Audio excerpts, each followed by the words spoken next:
দর্শক, টিভিএস মার্কেটসে সবাইকে স্বাগতম। আজকে আমাদের বিষয় হচ্ছে বন্ডে বিনিয়োগ করার পদ্ধতি। আমাদের স্টুডিওতে আজকে আমন্ত্রিত অতিথি হয়ে এসেছেন একজন বন্ড গুরু। তিনি সিটি ব্যাংক ক্যাপিটাল রিসোর্সেসের ম্যানেজিং ডিরেক্টর জনাব এরশাদ হোসেন। এরশাদ ভাই, আপনাকে স্বাগতম। ধন্যবাদ বাবু। আপনারা তো সবচেয়ে বেশি সংখ্যক এবং নতুন নতুন ধরনের বন্ড দেশের বাজারে প্রচলন করছেন এবং ইস্যুয়ারদেরকে সার্ভিস দিচ্ছেন, কিন্তু বন্ডগুলোর সেকেন্ডারি মার্কেটে ট্রেড হচ্ছে না কেন খুব বেশি? কেন মানুষ এগুলো কেনাবেচা করতে চাচ্ছে না? হ্যাঁ, এই দেশে তো প্রথম আপনার লিস্টেড বন্ড এসেছিল ইসলামী ব্যাংকের মুদারাবা বন্ড। আপনি যদি ওটাও দেখেন যে ওটা কিন্তু মানে ট্রেড খুবই কম, এটা কিন্তু বেশ অনেক বছর ধরে আছে আর কি, ট্রেড অনেক কম। তো এটার জন্যে আপনার কয়েকটা কারণ আছে। তো প্রথম কারণ হচ্ছে গিয়ে যে আপনার আমাদের দেশের যেই ইনভেস্টার্স যা আছে যে এবং প্লাস সাধারণ বিনিয়োগকারীও বলতে পারি, যে তারা কিন্তু বন্ড জিনিসটা কি, কিভাবে বন্ড থেকে আপনার লাভ করা যায়, বন্ডের রিস্ক কি, হ্যাঁ আপনার এটার সাথে একুইটি যে ইনভেস্ট করে, পাবলিক লিস্টেড একুইটি যে আমরা শেয়ার মার্কেটে ইনভেস্ট করে, এই রিস্ক দুটার আপনার ডিফারেন্সটা কি, সেইটা কিন্তু আমার মনে হয় না বুঝে, এবং তাদেরকে বলাও হয়নি তাদেরকে কোনো।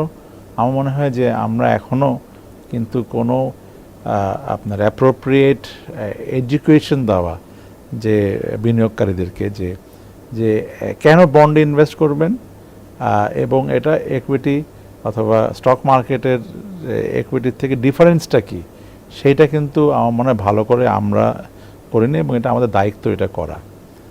তো যেমন ধরেন আমি যেটা বলি যে প্রথমত যে don't keep all your eggs in one basket. আপনি ডিফারেন্ট বাস্কেটে রাখেন যাতে করে ডিমগুলো যখন পড়ে যায় বাস্কেট, সব জানি ডিম না ভাঙে থেকে যায়। তো সেম জিনিস আপনি যদি দেখেন যে স্টক মার্কেটের, আমাদের দেশে যে স্টক মার্কেটের ভোলাটিলিটি ইজ ভেরি হাই। আপনি এই মানে খালি শুনি যে সবাই যে খুব একটা লাভও করতে পারে না এবং অনেক ক্ষতিও করে। হ্যাঁ, হয়তো আপনার কিছু হয়তো লাভ হয়, আবার ক্ষতির সম্ভাবনা অনেক বেশি, because it's a risky asset. কিন্তু মানুষ এই ভলাটিলিটিটাকে খুব এনজয় করে। আই মিন যে এটাতে আমার অনেক অপরচুনিটি বেশি অ্যান্ড বন্ডে অপরচুনিটি খুব কম। আমরা গত এক সপ্তাহ অনেক ইনভেস্টরের সাথে কথা বলে দেখার চেষ্টা করেছি এরকম। কিন্তু আমি একটা স্ট্যাটিস্টিক্স দেখলাম যে আপনাদের প্রতিষ্ঠান এক বছরে 35% মতো রিটার্ন করেছে ট্রেজারি বন্ড ট্রেড করে। জি, সোফার 4-5 হ্যাঁ। বছর তো আগে। এটাই আমি আসলে, আপনি যদি দেখেন খালি আমরা তো আমার কাছে মনে হয় only merchant bank investment bank যারা বন্ডে ইনভেস্ট করে লাভও করেছি। আমরা অ্যাকচুয়ালি খুব আগে থেকে করে, আমরা 2014, 2015 2 বছরই আমরা আপনার ইনভেস্ট করেছি, এবং আমরা প্রায় 35% রিটার্ন করেছি ফ্রম আওয়ার ট্রেজারি বন্ড ইনভেস্টমেন্টে। এবং সবচেয়ে মজার জিনিস হলো কি, আমি তো অনেক দেশে দেখেছি বাংলাদেশের মতো আপনি যে বললেন যে ভোলাটিলিটি, ইন্টারেস্ট রেটের যে ভোলাটিলিটি, যে ইন্টারেস্ট রেট যে উঠানামা করে, যে 200 পয়েন্ট মানে আপনার 20 বেসিস পয়েন্টস ও 2%, 3%, 4% যে চেঞ্জ, যে 8 থেকে 11 হওয়া, 11 থেকে 8 হওয়া, এটা কিন্তু এই দেশে কিন্তু অনেক বেশি ছিল ওই তখনকার সময় সেই ভোলাটিলিটিটা। এবং আপনি দেখবেন যে ওই সময় যখন ইন্টারেস্ট রেট উঠে গিয়েছিল, তখন অনেক বিদেশ থেকে কিন্তু অনেক, এবং আমাদের একটি বিদেশি ব্যাংকের থ্রু দিয়ে অনেক কিন্তু গভর্নমেন্ট সিকিউরিটি কিনেছে। এবং যখন ইন্টারেস্ট রেট যখন কমে গেছে, তখন এই যে আপনার 100 টাকার যে ট্রেজারি বন্ড, সেটা আপনার প্রায় ধরেন 135 টাকা হয়ে গেছে, আর 140 টাকা হয়ে গেছে, যেহেতু এটা ইল্ডটা কমে গেছে। সো সেই ক্ষেত্রে তারা কিন্তু অনেক লাভ করেছে। তো আমার কথা হচ্ছে কি, তাহলে আমাদের দেশীয় যে ইনভেস্টার আছে তারা যদি বলে যে আমি ভাই ভলাটিলিটি প্রেফার করি, তাহলে এটা কিন্তু ভুল বলা হবে। এখানে ট্রেজারি বন্ডে ইনকাম করা যায়, তবে ওই ভলাটিলিটিটা আপনার শেয়ার মার্কেট রাইট সেটটা পিক করতে হবে, রাইট স্টক এবং কোন সময় এন্ট্রি, এইগুলো খুবই যে আপনার ট্রেজারি বন্ডে সেম স্টক মার্কেট অলসো আপনি ওই স্টকে কখন ঢুকবেন, এন্ট্রি কখন এক্সিট, আপনার ইন্টারেস্ট রেটের সিনারিও কি, ম্যাক্রো ইকোনমিক পয়েন্ট কি, দেশের সরকার কতটুক পাবলিক থেকে বড় করবে তার স্পেন্ডিংয়ের জন্যে, হ্যাঁ, মনিটারি পলিসি কি, এগুলো দেখতে হবে। সো ইটস এ ডিফারেন্ট আঙ্গিক। আপনি গভর্নমেন্ট সিকিউরিটিজে করলে যেভাবে আপনি হলে ম্যাক্রো ইকোনমিক যে আন্ডারস্ট্যান্ডিংটা সেটা বুঝতে হবে। আপনি যখন স্টকে করেন আপনি ম্যাক্রো, অবশ্যই ম্যাক্রো দেখেন, প্লাস আপনি ওই কোম্পানি স্পেসিফিকও দেখেন, ঠিক আছে? সো সো এইটা ডিফারেন্স। সো আমি যেটা বলছি যে আমার কাছে মনে হয় যে আপনি যদি একটা ব্যালেন্স পোর্টফোলিও চান, যে ভাই আমার একটা এতটুকু আমি 7-8% পাবো, আর একটুকে আমি 20%ও 25%ও পেতে পারি, আবার -25%ও হতে পারে। সো অ্যাটলিস্ট আপনার বন্ড পোর্টফোলিও যদি থাকে একটা, সেটা কিন্তু আপনার ওই যে মাইনাসটা যে হবে স্টকে, সেটাকে কিন্তু আপনাকে একটা মানে নেট অফ করে খারাপ রেজাল্ট হবে না, আপনার পুরোটুক যাবে না। Okay. So that is what I profess, যে অলওয়েজ এ ব্যালেন্স পোর্টফোলিও, যে আপনি ট্রেজারি বন্ডে করলেন কিছুটুক, অথবা কর্পোরেট বন্ড যেটা আমরা পরে আসবো, প্লাস আপনি ওই স্টক মার্কেটে ইনভেস্ট করলেন, তাহলে এই করে করে আপনি অত ক্ষতিগ্রস্ত হবেন না। যদি বিকজ আপনি বলেছেন যে স্টক মার্কেটে ভলাটিলিটি অনেক বেশি, সো লাভও করতে পারেন, লসও করতে পারেন। এখানে মানে আমরা দেখি যে ইনভেস্টরদের সাইকিটা এরকম যে আমি হয়তো প্রফিটটা করতে পারছি না, I was wrong, but stock market offers lot more. Exactly. So আপনার মানে আমি যেটা সবসময় বলে যাচ্ছি যে আপনি ব্যালেন্সড পোর্টফোলিও করেন, যে আপনি কতটুক আপনি বন্ড পোর্টফোলিও রাখবেন, আপনি এখন 40%, 50%, 20%। আজকে আপনি আমাদেরকে খুব সহজভাবে শেখাবেন, আমি যদি বন্ড কিনতে চাই তখন যেমন একটা শেয়ার আর্নিংসের সাথে লিঙ্ক করে আমরা কম দামে থাকলে ইনভেস্ট করার জন্য কিনি, বা যদি ভলিউম বাড়ে প্লাস ট্রেন্ডি হয় শর্ট টার্ম ট্রেডিংয়ে যারা কেনে, তো বন্ড আমরা কখন কিনবো, কি দেখব, এবং ভালো প্রফিটের জন্য লাইক আপনার মতো 30% প্রফিট বা 20% প্রফিট এক বছরে যদি আমরা আর্ন করতে চাই বন্ড থেকে? প্রথমে দেখতে হবে যে মার্কেটে এক হলে যে ইন্টারেস্ট রেট ফোরকাস্ট, সেটা করতে হবে। যে আমার যদি মনে হয় যে ইন্টারেস্ট রেটটা যেখানে চলে গেছে সেটা বেশ হাই হয়ে গেছে, গভর্নমেন্টের বরোয়িং অনেক অনেক বেশি সে করেছে, আপনার এর প্লাস মনিটারি পলিসি সেন্ট্রাল ব্যাংকের, প্লাস মার্কেট লিকুইডিটি কত আছে সেটা ধরে, যে ইন্টারেস্ট রেটটা যে এখানে উঠেছে, এখান থেকে হয়তো নেমে যেতে পারে, তার মানে আমি যেমন ধরেন এখন ধরেন আছে কত, অ্যারাউন্ড 8.5-9%, হ্যাঁ, আপনার 10 ইয়ার বন্ডস। তা আমি যদি মনে করি যে ঠিক আছে আমি এখন 10 ইয়ার বন্ডটা কিনবো 100 টাকা দিয়ে, কিনে আমি 8.5-9% পাবো। ইন্টারেস্ট রেট যদি নেমে যায় ধরেন 7%-এ, তাহলে সেই বন্ডগুলো তো আপনার যে কিনেছেন, মানে বাজারে যদি রেটটা নেমে যায়, বাজারে মানে এই বন্ডের রেটটা তো আর কমবে না, এই বন্ডের রেট কমবে না, ঠিক আছে? সো বেসিক্যালি কি হয়, ইল্ডটা কমে যাবে।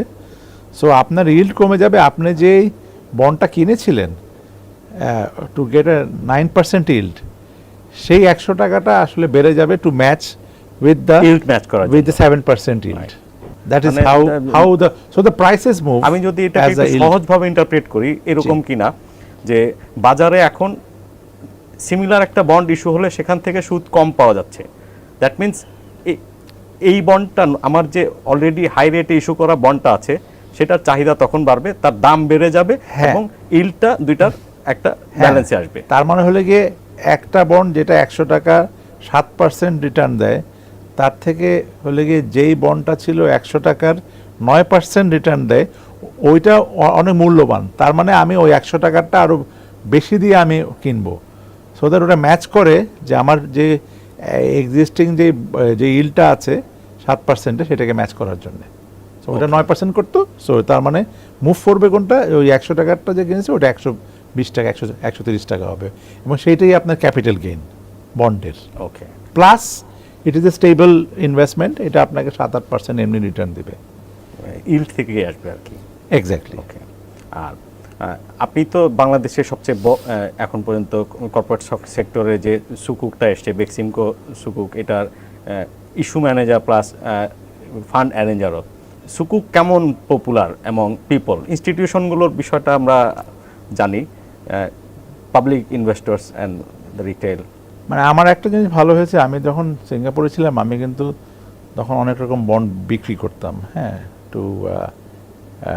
টু আপনার banks, financial institutions, high net worth ইন্ডিভিজুয়ালদেরকেও। সো ওখানে কিন্তু আপনার ওই যে বললেন পারপেচুয়াল বন্ড, হ্যাঁ, ডিফারেন্ট স্ট্রাকচার্ড নোটস, তারপরে তবে সুকুক করা হয়নি তাও, বাট অন্যান্য করেছি। তো মানে আমাকে নিজেকে অনেক ভাগ্যবান মনে হয় যে আমি বাংলাদেশে ফেরত এসে আপনার আমি perpetual bond, first perpetual bond করেছি, তারপরে আমরা ফার্স্ট সুকুক করেছি। সো আমার কাছে ইসলামিক আপনার যেই ইনস্ট্রুমেন্ট, ইসলামিক বন্ড, আমার সবসময় মনে হতো এই দেশে আপনার মুসলিম সংখ্যাগরিষ্ঠ, রাইট, কিন্তু কোনো ইনস্ট্রুমেন্ট নেই, হ্যাঁ, আপনার খালি আপনি ওই ইসলামিক ব্যাংকে ডিপোজিট করবেন, ওদের কিছু কিছু মুদারাবা ওদের মোরাবা ওদের ওগুলা ওই ইনস্ট্রুমেন্টগুলো আছে, কিন্তু ওদের আপনার কোনো বন্ড নেই, কোনো কর্পোরেট কোনো বন্ড ইস্যু করে নেই। সো আমার কাছে মনে হলো যে আমরা যদি এমন কোনো করি তাহলে এটা হয়তো খুবই জনপ্রিয় হবে, কারণ বাংলাদেশের মানুষ যেহেতু মুসলিম প্রধান, অনেকেই আছে যারা সুদ অ্যাকচুয়ালি চায় না, তারা more of rental type of income যেটা সুকুক দেয়। সো সেটা আমরা করেছি। সো সুকুক আমার যেটা মনে হয় যে বাংলাদেশে আমরা যেটা বলি যে সম্পদ ভিত্তিক বন্ড, অ্যাসেট ব্যাক বন্ড, ওইটা পপুলার হবে, কারণ অ্যাসেট ব্যাক বন্ডে কিন্তু আপনার ওটার পিছনে, বন্ডটার পিছনে আপনার কিন্তু হয় আপনার সম্পদ যেগুলো আছে, মেশিনারি, আপনার স্টেট টাকা দিলাম, টাকা নিলাম, এটার বদলে একটা সম্পদ কিনে দিলাম, সেটা দিলেন, ব্যবহার করে যে রেন্টাল ইনকামটা আসে সেটা রিটার্ন হিসেবে আপনি বেসিক্যালি কি হয়ে যাচ্ছেন, আপনি হয়ে যাচ্ছেন হলে গিয়ে আপনার বাড়িওয়ালা, একটা সুকুক ইনভেস্টর হলে বাড়িওয়ালা, আর হলে গিয়ে যেই কোম্পানিটা ইস্যু করতেছে সে হলে গিয়ে আপনার ভাড়াটিয়া, তো সে আপনাকে রেন্টাল দিচ্ছেন, ভাড়া দিচ্ছে, ইন্টারেস্ট দিচ্ছে না। সো ওই জিনিসটা আমাদের মনে হয়, এবং আমি মানে ইভেন যে প্রথম সুকুকটা আমরা যে করলাম 3,000 কোটির, যেটা সবচেয়ে আমার কাছে মনে হয়, আই থিঙ্ক এই সাবকন্টিনেন্টে প্রাইভেট সেক্টরে I think it's the largest সুকুক, আমার যেটা মনে হয়।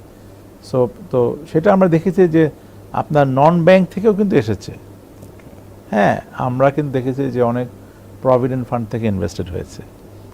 সো এইটা আরও হবে। আমরা যেমন ইনস্টিটিউশন, সেখানে আপনার শিক্ষিত ফাইন্যান্সিয়ালি লিটারেট ম্যানেজার্স থাকে।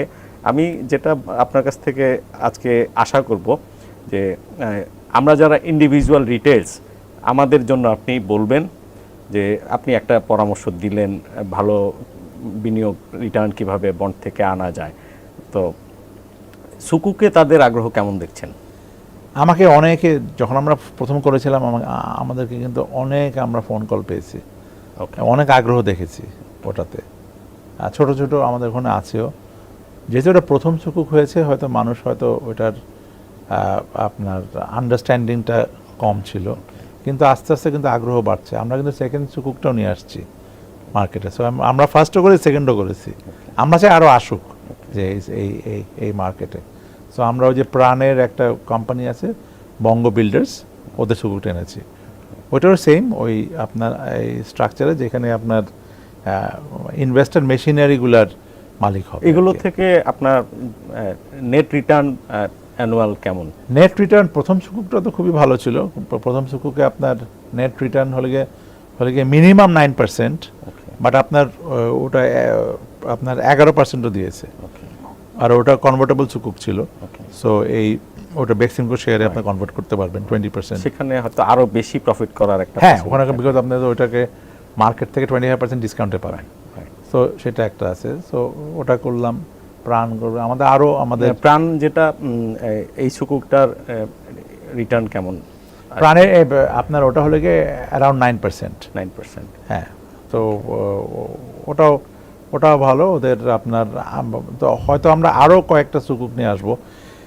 আমি আসলে I want to concentrate on সম্পদ ভিত্তিক বন্ড, কারণ এটা থেকে ইনভেস্টর অনেক কমফোর্টেবল থাকে, সে নিশ্চিত থাকে, কারণ তার কিছু একটা আছে তো তার। আপনি যখন আনসিকিউরড বন্ড করেন, ওটা কিছু থাকে না ওটার ভিতরে। যদি বন্ড ডিফল্ট হয়ে যায় তাহলে কিন্তু সম্পদ ভিত্তিক যদি হয় সিকিউরড বন্ড, তখন কোনো কারণে বন্ড ডিফল্ট হলে এই সম্পদটা বিক্রি করে কি আপনার বন্ডহোল্ডারদেরকে ট্রাস্টি এটাকে বিক্রি করে এটা ফেরত দেওয়া হয়। যেহেতু এটা কিন্তু অনেক সময় এই জন্য ডিফারেন্সটা আর কি, আপনি যদি স্টক মার্কেটে করেন ওই হয়তো কোম্পানির হয়তো কিছুই নাই, আপনি shareholder is the last person তো প্রথমে হলে গিয়ে ব্যাংক ট্যাঙ্ক যারা লোন দিয়েছে তাদেরকে পরিশোধ করবে, তারপর প্রেফারেন্স শেয়ার থাকে তাদেরকে পরিশোধ করবে, তারপর লাস্টে যা থাকে সেটা শেয়ার হোল্ডার পায়। সো ওইটাই ডিফারেন্স, আপনার বুঝতে হবে যে riskiness of the asset class, equity or bond. Perpetual bond অনেকগুলো আপনারা এনেছেন, পারপেচুয়াল বন্ড থেকে কেমন রিটার্ন পাওয়া যায়? পারপেচুয়াল বন্ড থেকে আপনি ওরকমই ওই যে 9% রিটার্ন পেতে পারেন। ওটার একটা আছে, যদিও কলেবল আমরা বলি, সরি পারপেচুয়াল বলি, ওটা কিন্তু কলেবল ফিচার আছে আর কি। সো 10 বছরে ওটা ইস্যুয়ার কল করতে পারে, করবে সেটা নিশ্চিত না, কিন্তু আমরা যেটা দেখেছি যে আপনার ওয়ার্ল্ড ওয়াইড, বাংলাদেশে ওটাকে 10 বছর করেছে, বা ওয়ার্ল্ড ওয়াইড সব জায়গায় 5 বছর কলেবল। ওরা করে কি, ওরা 5 বছর কল করে ফেলে, কল করে ওরা আবার নতুন একটা বন্ড ইস্যু করে। সো ওদের ইনভেস্টার একটা রিলিফ থাকে যে ভাই এটা পারপেচুয়াল হলো না, এটা 5 ইয়ার্স পরে। তো আমার কাছে মনে হয় যে বাংলাদেশেও দেখবেন যে হয়তো 10 বছর পরে হয়তো কল করবে আর কি। It is good for the ইস্যুয়ার, কারণ তার সেটা কনফিডেন্স পেয়ে যায় from the investors awareness and education, এগুলোর বাইরে বন্ড মার্কেট পপুলার করা, সেগুলোকে আরও ভাইব্রেন্ট করা, সেকেন্ডারি ট্রেডিং হবে, আমি অর্ডার পুট দেওয়ার সাথে সাথে বিক্রি হয়ে যাচ্ছে, এই ধরনের একটা বাজার গড়তে আমাদের এখন কি কি বাধা দেখেন আপনি? না, আপনাকে তো প্রাইমারি এটাই বলেছি যে আমাদেরকে হলে গিয়ে আপনার বন্ডে বিনিয়োগ শিক্ষাটা দিতে হবে, এবং এটা নট অনলি জনসাধারণকে না, এটা ইনস্টিটিউশনকে দিতে হবে। আমরা কিন্তু মানে আমাদের অর্গানাইজেশন সিটি ব্যাংক ক্যাপিটাল, আমরা কিন্তু বেশ আল্লাহর রহমতে বেশ বড় একটা অর্গানাইজেশন, যেখানে আমাদের ইকুইটি কিন্তু 400 কোটি, আমাদের ক্যাপিটাল 400 কোটি। আমরা কিন্তু আমাদের কারেন্ট মার্কেট, আমাদের অ্যাসেট আন্ডার ম্যানেজমেন্ট 8,000 কোটি। এটা অনেকে জানে না, কারণ আমি বলতেছি যে অনেকে জানে 8,000 কোটি টাকা ফান্ড। আমাদের রিটেন আর্নিং 160 কোটি। So we are a very solid আল্লাহর রহমতে কোম্পানি। আমরা রিসেন্টলি আমরা পারচেস করেছি আমাদের ওন অফিস স্পেস শান্তাতে, আমাদের উত্তরাতে আমাদের একটা টাওয়ার আছে একটা। হ্যাঁ, তা আমরা কিন্তু অ্যাসেট হেভি, এবং আমরা ভেরি ফরওয়ার্ড লুকিং অর্গানাইজেশন। তো যেহেতু আমরা ফরওয়ার্ড লুকিং, আমাকে আপনারা জানেন যে আমরা সব নতুন নতুন বন্ড সবচেয়ে প্রথমে নিয়ে আসছি এবং নিতে থাকবো। রাইট, এবং সবচেয়ে বেশি বন্ড সার্ভিসেস, বেশি বন্ড আমরা নতুন টাইপ অফ স্ট্রাকচারস, এগুলো আমরা নিয়ে আসবো, এবং আমাদের সামনে আরও প্ল্যানস আছে কী কী আনার। সো আপনার যেটা আপনি বললেন যে এটা, আমরা কিন্তু আমাদের ট্রেডার, আমাদের রিলেশনশিপ ম্যানেজারদেরকে কিন্তু আমরা অলরেডি কিন্তু একটা ট্রেনিং দিয়েছি যে বন্ড প্রাইসিং কীভাবে হবে।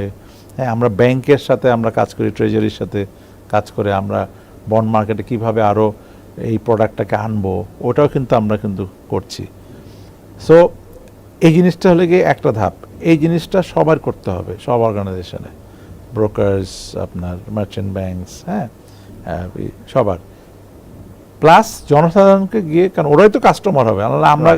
আমরা শিখে তো লাভ নাই। আমার 10 লাখ টাকার একটা ইনভেস্টমেন্ট পোর্টফোলিও, আমি 1 লাখ টাকা bond I can learn small amount দিয়ে। হ্যাঁ, এক্স্যাক্টলি। সো আপনার ওই যে বললাম যে আপনি তারা তো মানুষ মানে সঞ্চয়পত্র করতো না।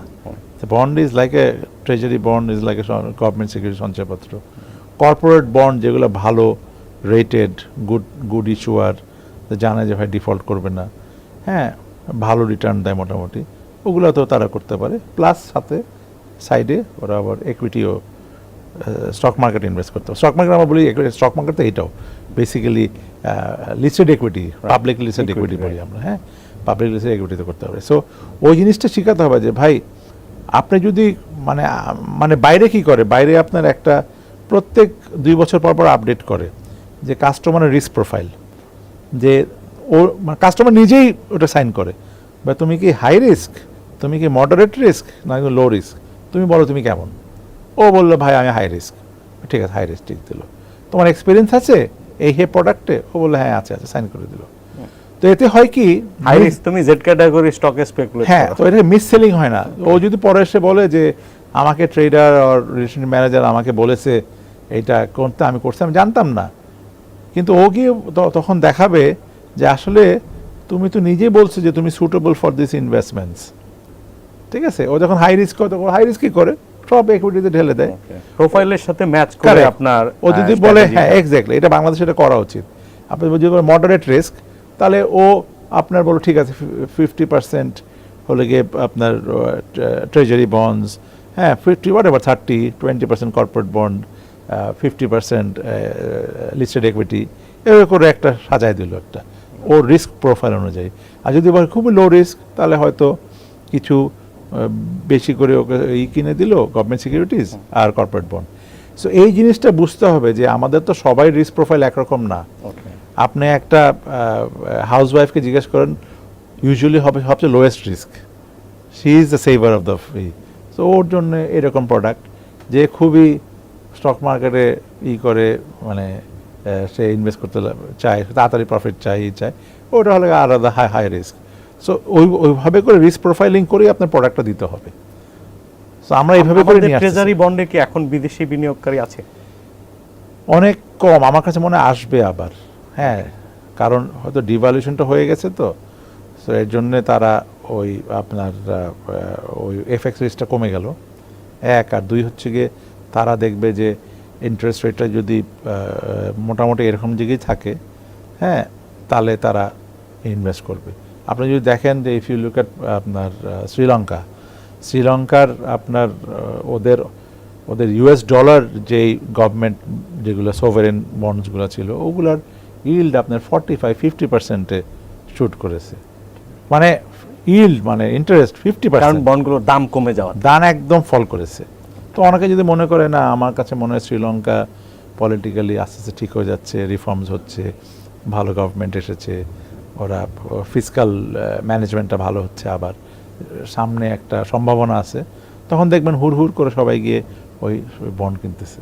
So actually world wide the bond market is pretty big, very big, much bigger দেন আমাদের দেশে। আপনি কি ফোরকাস্ট করছেন যে আমাদের বন্ডগুলোর, বাংলাদেশের যে ট্রেজারি বন্ডগুলোর, এগুলোতে কি মানে ক্যাপিটাল ইরোশন হবে না ক্যাপিটাল গেইন হবে, কোনটার সম্ভাবনা বেশি? গভর্নমেন্ট সিকিউরিটিজ আপনি যদি ট্রেজারি বন্ডে ইনভেস্ট করে আপনি যদি আপ টু ম্যাচুরিটি রাখেন, তাহলে কিন্তু আপনার কোনো ক্যাপিটাল গেইন লস নাই। এক্স্যাক্টলি, আপনি ওখান থেকে ইন্টারেস্টটা পেলেন, ওইটা একটা। আর আপনি যদি মনে করেন না আমি ম্যাচুরিটি বন্ধ রাখবো না, আমি সেকেন্ডারি মার্কেটে হ্যাঁ আমি বিক্রি করবো, ওইখানে আপনার দেখতে হবে যে আপনার ক্যাপিটাল গেইন লসটা কত। ওখানে গেইন হতে পারে, লস হতে পারে, but not as much as a listed equity, listed stock, no risk বুঝেছেন ইনভেস্টমেন্ট। হ্যাঁ, এবং বাইরে কিন্তু আপনার বন্ডের এগেনস্টে কিন্তু লোন দেয়, আমরা এলটিভি বলি, লোন টু ভ্যালু, যে আপনাকে ইভেন 70% লোনও দেয় to buy treasury bonds or corporate bonds.